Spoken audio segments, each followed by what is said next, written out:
Hello, friends, and welcome to This Day in Jack Benny. I'm John Henderson. This episode's from January 3rd, 1937.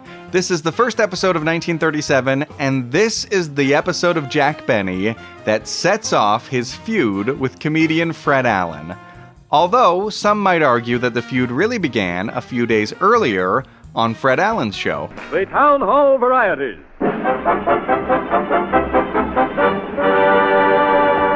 Tonight, ladies and gentlemen, we present a special edition of the Town Hall Varieties. For Fred has decided to give youth a chance on this last program of 1936, and tonight we present talented youngsters who show promise of a fine professional career in the future. Here comes Fred now with our young guests. Let's give them a real Town Hall reception.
Stewart? I think it's too bad, Stewart, that we haven't time to ask you to play an encore. You are without a doubt the most remarkable child violinist I have ever heard. How long have you been studying? 5 years. 5 years, huh? And you're 10 years old? And that isn't a full-size violin, is it? No. Did you start on that at 5 years or smaller? No, smaller one. Smaller than that, huh? 3/4. And that's a 3/4, isn't it? Imagine if 10 or 15 years from now and you're playing the cello up under your chin there. What grade are you in at school? Public school? Public school? Do you go to public school? 5B. 5B? Where do you live? Edgemere? Edgemere. And you're in 5B, huh? Yeah. What do you know, Murray? A little fella in the 5th grade at school and already plays better than Jack Benny. Well, we want to thank you very much, Stuart, and it's certainly been a pleasure to have you here. And I'm still unconvinced. I'm going to watch you play again. I think you've got another arm comes out of your sleeve there. I don't think you were doing that all with 2 arms. And thank you a lot. Thank you. Not only was this the first episode of the Benny Allen feud, it was the first episode with one of my favorite, totally random segments, The Knocking Man. The Knocking Man was played by a bald man named Harry Baldwin. In this episode, they also mention radio comedian Bob Burns. Well, things ain't so good. Huh? You know, that rich uncle of mine has been pretty sick. Oh. We had to call the doctor again today. Well, did the doctor give you any hope? No, he didn't. He said the old man's liable to linger for a long time. And movie star Clark Gable. I'm talking to a fairly attractive dame who's got too much dough for her own good. Jack Benny was starring in a movie at the time called College Holiday. I'm going to let you in on the sophisticated chatter of some of the world-famous movie stars who are fairly swarming about me. If you'd like to contact me, you can email jackbennypodcast@gmail.com. On Twitter, it's @thisdaybenny, and you can find all the old episodes, including an episode all about the Benny Allen feud, at thisdaybenny.com. So get yourself a bowl of Jell-O with that true fruit flavor and enjoy the show. Jell-O.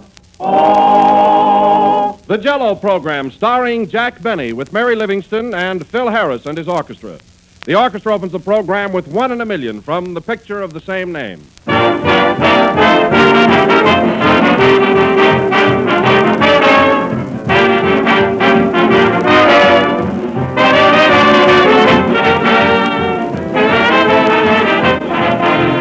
Rain or shine, I always plan to have Sunday night supper at home. That's one of our American customs that I wouldn't pass up for anything in the world, and especially when supper is topped off by a great gleaming dish of Jell-O. Jell-O is certainly a swell way to end a swell day. That famous true fruit flavor always hits the spot because each of Jell-O's 6 delicious flavors comes from fresh, ripe fruit. Whether you serve strawberry, raspberry, cherry, orange, lemon, or lime, you'll always appreciate Jell-O's extra-rich fruit flavor. But remember, Jell-O is the only gelatin dessert that has that extra-rich fruit flavor. So just be sure you get the real thing. Always ask for genuine Jell-O.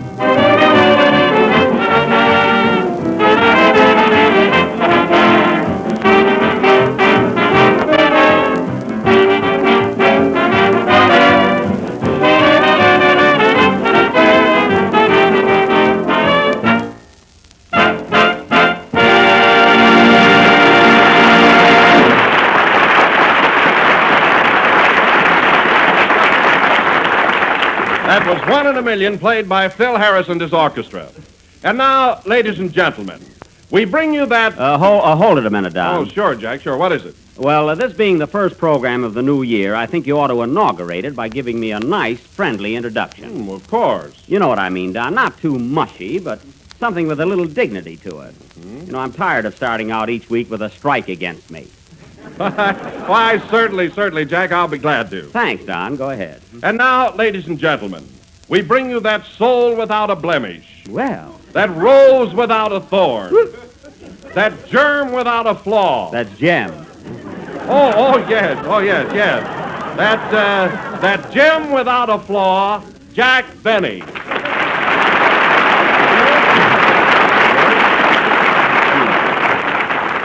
Hello again. This is Jack Benny talking, and thanks, Don, for 2/3 of that introduction. I might have known that you'd start the new year wrong. Oh, I'm sorry, Jack, but the temptation was too great. Oh, that's all right, Don. Happy New Year anyway, and may all your troubles be colossal. The same to you, Jack, the same to you and many of them. By the way, Don, did I say Happy New Year? Yes. Well, cancel it. Thanks, and just ignore mine. Well, we're off to a nice, lousy start, aren't we? But no kidding, Don. We're still good friends, and we have had a lot of fun, haven't we? Yes, sir, and I hope the new year will be just as pleasant. Oh, We yeah. certainly have had some great times together on this program. We sure have, Don. Laughing, talking, and cutting each other's throats. But it was great fun. Come in. Mr. Benny, Yes? I want to take this opportunity of wishing you and your company a very, very happy New Year. Well, and who are you? I'm fine, thank you. Goodbye.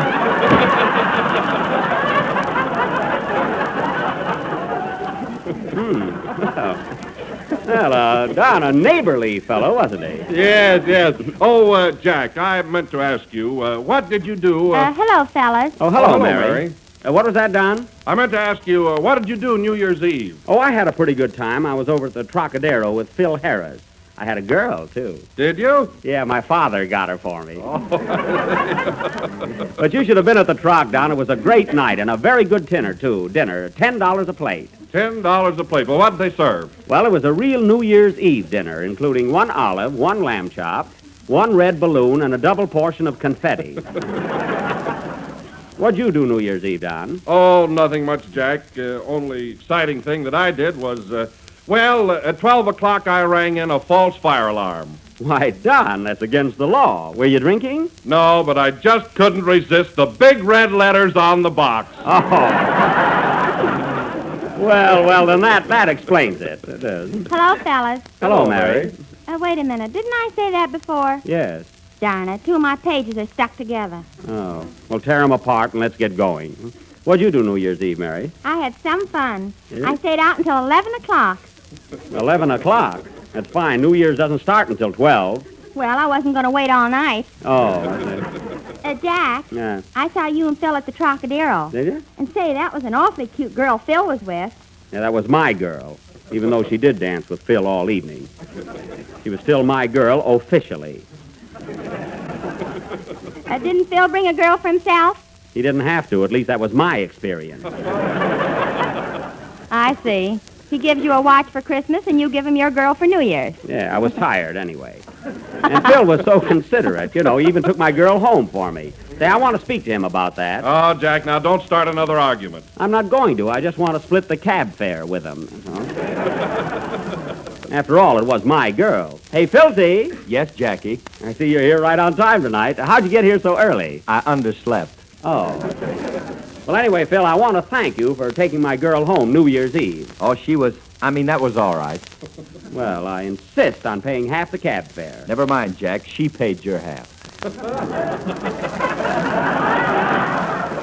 Well, that's all right then. Come in. Mr. Benny, Yes? I want to take this opportunity of wishing you and your company a very, very happy New Year. Well, you said that before. Well, this time I mean it. Goodbye.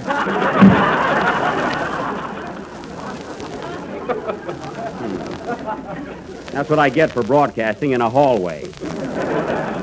Oh, Jack, that reminds me of something. What? Here it is 1937, and I forgot to write a poem about it. Oh, did you hear that, fellas? Oh. Did you hear that, audience? Oh, it's too bad, Mary. But I can have one in a minute. Is there a typewriter here? Yes, right over there, Mary. Oh, well, go ahead and write one, Mary. Take about an hour on it. You know, we want a good poem. Don't worry. A Livingston always comes through. Don't rush it, Mary. Don't rush it. While Mary is struggling with her latest brainchild, let me tell you about Jell-O. It's the most popular dessert on the market today because it's not only inexpensive but easy to make. It has that new extra-rich, fresh fruit flavor. And remember... Oh, Don, not so loud. I'm trying to concentrate. Pardon me, Mary. And remember, it comes in 6 delicious flavors: strawberry, raspberry, cherry, orange, lemon, and lime. How are you coming along with your poem, Mary? Fine. Come in. Mr. Benny, Yes? I want to take this opportunity of wishing you and your company a very, very... Oh, you again. What are you whispering about? I'm ashamed to be on this program. Well, I'm not. Play, Phil.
That was Under the Spell of the Voodoo Drums, played by the orchestra with Mary at the typewriter, and conducted by Phil Harris, who got my girl but not my ghost. Phil, that was really beautiful. Yeah, wasn't she? I mean, the number you just played. Oh, that. Yeah. Jack, I got my poem finished. And now, ladies and gentlemen, this being... Go away, Mary. But I want to read it. Oh, all right. I guess we're in for it, boys. You mind if I go out for a smoke, Jack? No, you stay right here.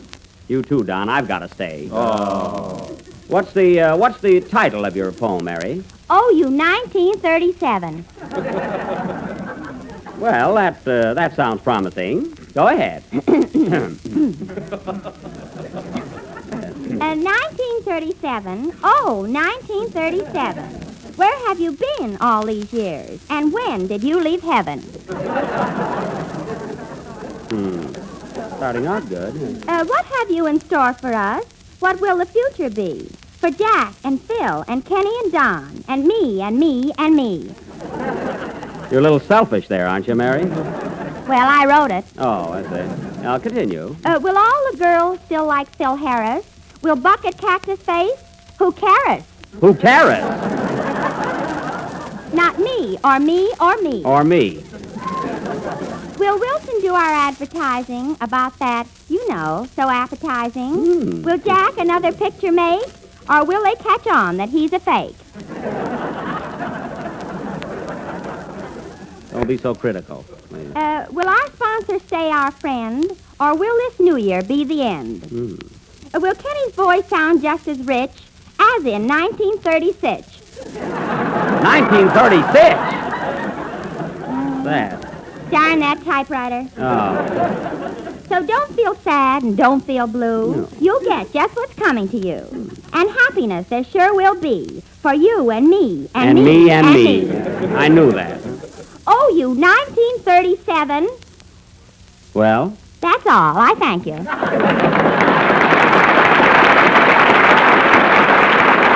Well, Mary, that poem did show a little thought. Hello, fellers. Happy New Year.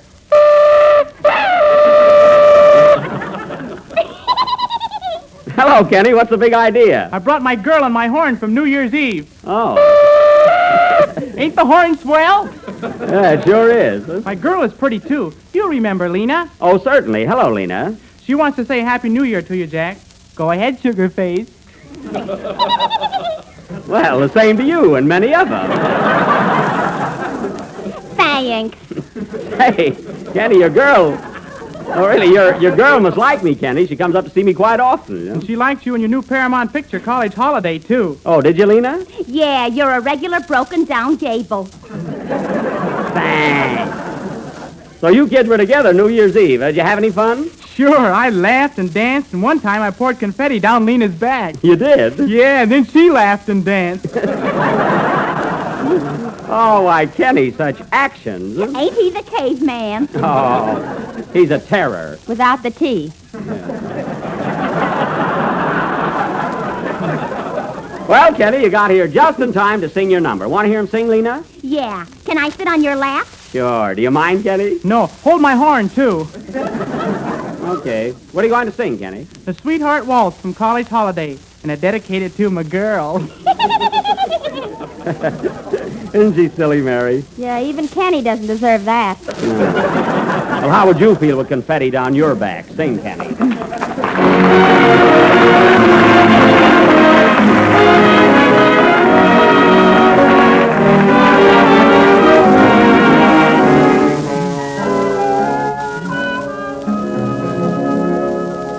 Although there are more than we two on the floor, we'll pretend that we're all alone.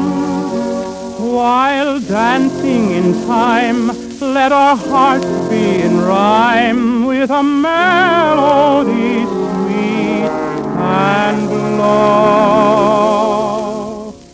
We've waited so long for our favorite song, for the song that we call our own. So rest your head on my shoulder while we dance the sweetheart waltz. Close your eyes and drift to paradise, and there together let us stay until the music fades away. The dance will be through, but if I only knew you'd be mine when the music falls, my heart would go right on dancing at the end of the sweetheart waltz, at the end of the sweetheart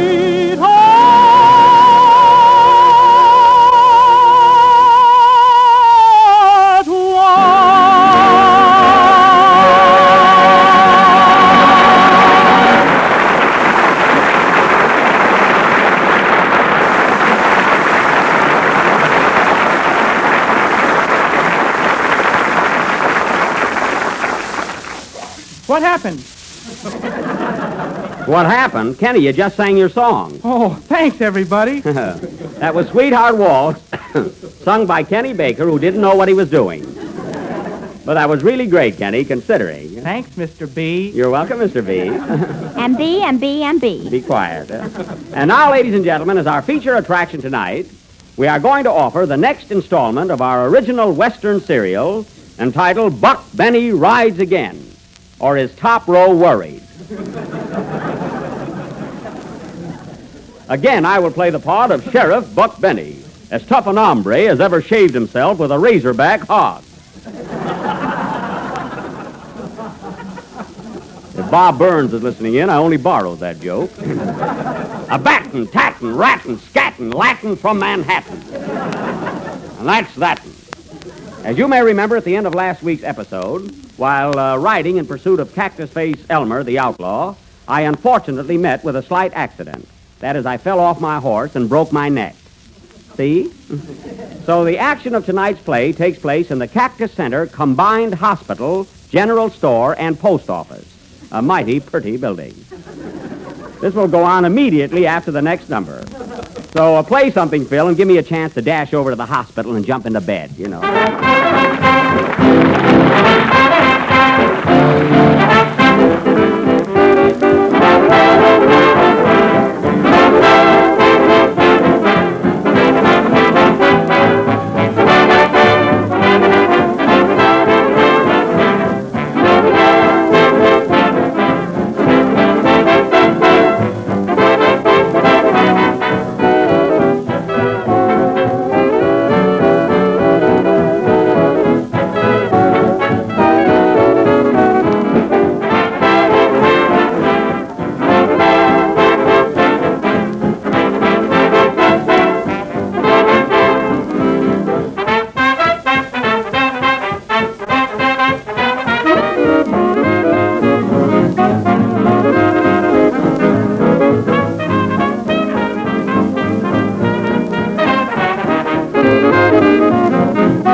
That was Lorelei from Pardon My English, played by old Pappy Harris, who just laid down his baton for a bottle of brandy.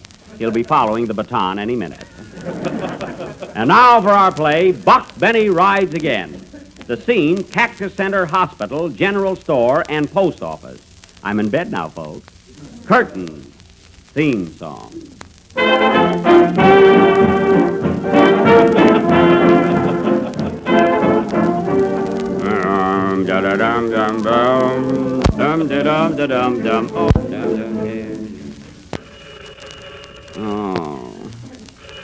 Hello?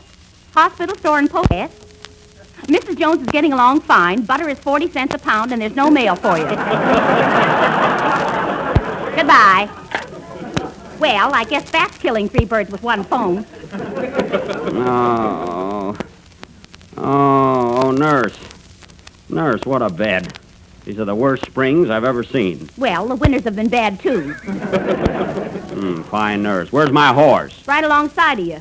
Oh, hello, partner.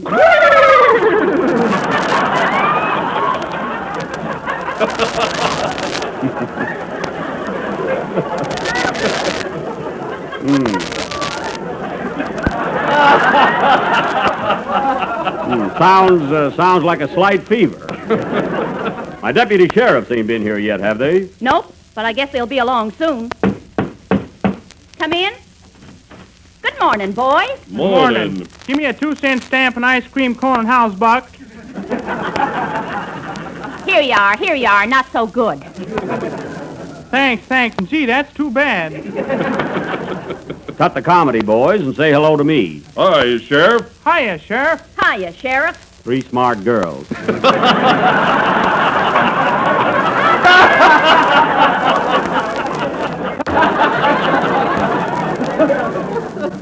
Boys, any news on Cactus Face? Well, we were out looking for him this morning and found his clothes down by the riverbank. He either committed suicide or took a bath. Most likely suicide. He ain't the bathing type. What'd you do with his suit? We're wearing it. Well, boys, the next time you share a suit, you better find one with 2 pair of pants. Deputy Baker, you're a disgrace running around like that. Oh! What's the matter, nurse? I just put my glasses on. Better scram, boys, especially you, Baker. Don't I get to talk about Jell-O? Not today, deputy. So long. So long. How are you feeling now, Buck? Much better, nurse. I'm coming along fast. Well, slow down. I need the work.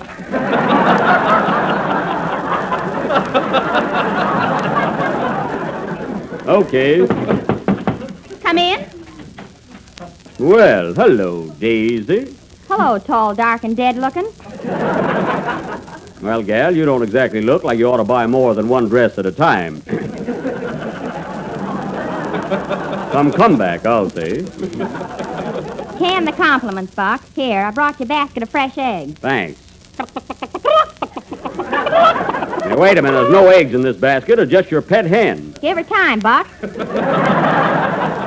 Well, Daisy, speaking of eggs, where's your pappy? He's down at Ike Muller's saloon getting boiled. You know, Daisy, your pappy's going to get in trouble with his actions. I'm surprised someone ain't punched him in the nose. They can't. It's always behind a jug.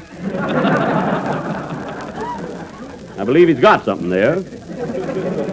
What's the old rascal been doing lately? Well, the other night when he came home, he slid down the chimney. Oh, still playing Santa Claus, eh? Nope, he couldn't find the door. Well. Here comes Pappy now. Well, he found that one. Hello, Frank. Hello, Buck. Seems kind of funny, you laying down and me standing up.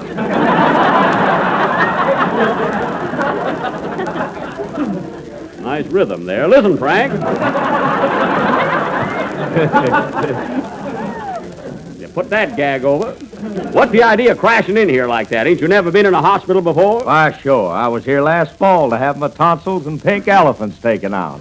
Oh, that's too bad. Yeah, the tonsils has gone permanent. That's good. Excuse me, folks, but I gotta take the sheriff's temperature. Here, Buck, put this thermometer in your mouth. Shucks, nurse, those things are a fake. Ate 3 of them this morning, didn't do me a bit of good. Well, you should have chewed them. Oh. I think you're running a little fever, Buck. What are you laughing at, Daisy? Buck fever. Daisy, you're plumb giddy today. Who's there? It's the doctor. Well, come in. Hello, are you Buck Benny? That's me. Are you a doctor? I'm not a friend then, sir. Here's my card. Physician, surgeon, and what my patients say about me is a lie.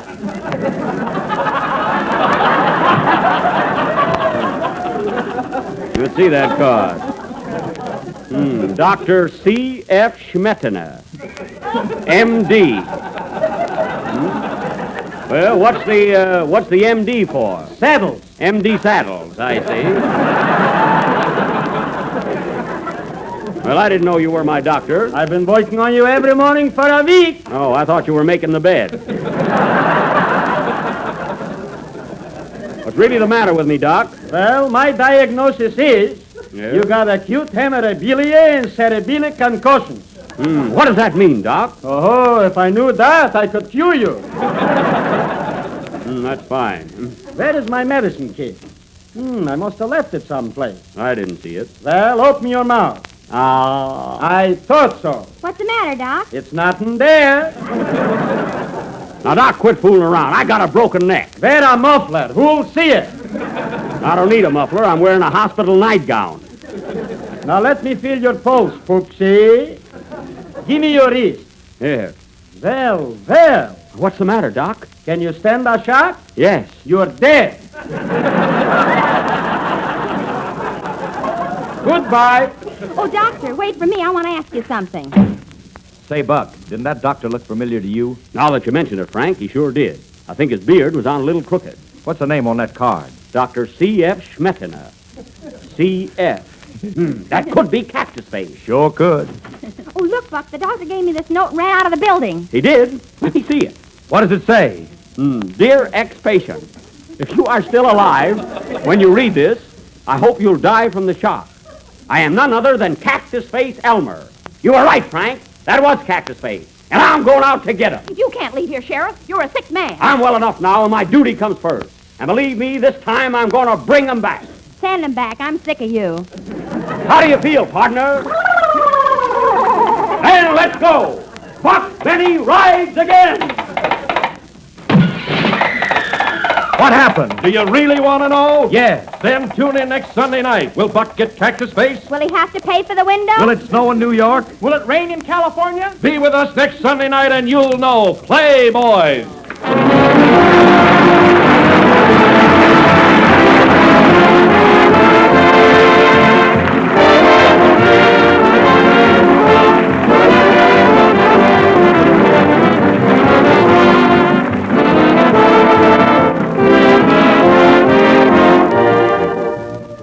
The holidays are over now, but the season for entertaining is just beginning. You'll probably be entertaining a lot during the rest of the winter, and here's my suggestion for one of those extra special dinners of yours that needs an extra special dessert. Make a marshmallow pineapple mold with Jell-O. It's a grand way to please all your family and guests, and you'll be pleasing yourself at the same time because marshmallow pineapple mold is so easy to make. Just dissolve a package of lime Jell-O in 1 pint of hot water. Chill until slightly thickened, and then first fold in 3 slices of canned pineapple diced, and a second 10 finely cut marshmallows. After that, allow this delicious combination to set, and then you'll be ready to serve one of the most completely enjoyable desserts you've ever known. But remember, for marshmallow pineapple mold, always use genuine Jell-O. For Jell-O and only Jell-O brings you that extra rich fresh fruit flavor that makes such a hit with everyone. Look for the big red letters on the box. They spell Jell-O.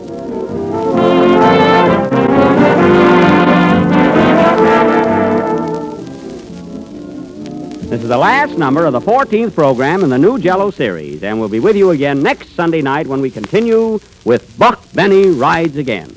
And even if I am a couple of days late, folks, on behalf of the members of the company and myself, I want to wish all of you listeners a very happy and prosperous New Year. Oh, Mary. Yes. Take a wire to Fred Allen, will you? Okay. Hey, dear Fred, I am not ashamed of myself. When I was 10 years old, I could play Flight of the Bumblebee on my violin, too. Ah. You know how to spell ah? Signed, Jack Benny. This mystery will also be continued next week. Yes, good night, folks.